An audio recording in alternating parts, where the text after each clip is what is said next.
Oui, je voulais commencer par dire que la semaine dernière, quand on était en commission, le chiffre de 8 nous avait été annoncé pour la représentativité des personnels au sein du CST.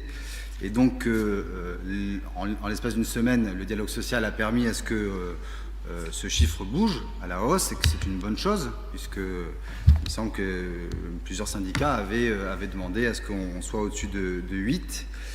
Et d'ailleurs, ça s'explique. Ça me fait un petit peu penser au CID de Corneille, quand il disait que nous partîmes 500, mais par un prompt renfort, nous vîmes 3000 en arrivant au port. Donc vous voyez, c'est une belle chose de passer de 8 à 12.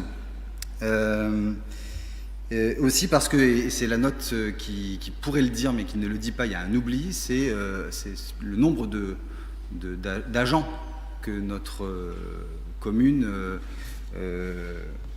a dans sa fonction, qui est peut-être le nombre le plus important des collectivités du département, et donc le nombre de 12 s'explique d'autant plus que nous avons beaucoup d'agents qui travaillent à travers différents types de statuts d'ailleurs.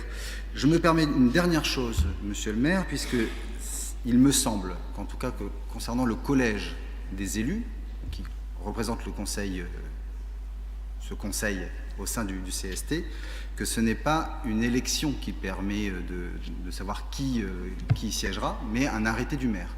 Et là, c'est une proposition que nous vous lançons, c'est que avec 12 personnes qui peuvent siéger, il y a la possibilité d'ouvrir à ce que les différentes composantes de ce conseil municipal, à travers les composantes politiques, puissent être représentées. Et donc, nous avons peut-être quelques mois encore pour y arriver, mais nous vous envoyons cette proposition qui est de solliciter l'ensemble des groupes pour qu'ils puissent siéger au sein du CST. Je vous remercie. Monsieur Lecomte.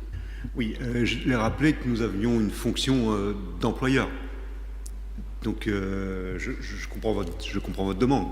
Mais néanmoins, dans ces instances, le collège employeur, c'est son nom. Il est face aux représentants du collège salarié.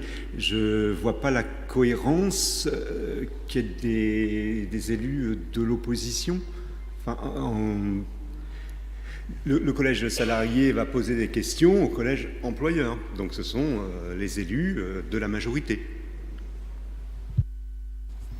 Monsieur Bourdon, et après, je vous propose qu'on laisse la réflexion à plus tard, parce que vous l'avez raison, on a un peu de temps.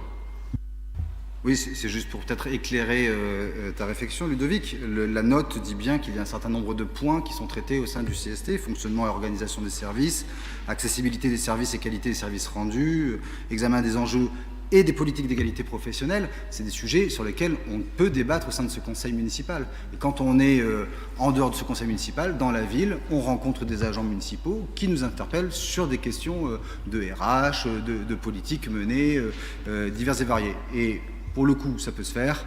Je peux vous en dire un mot, puisque je l'ai moi-même vécu dans une collectivité pour laquelle j'ai travaillé.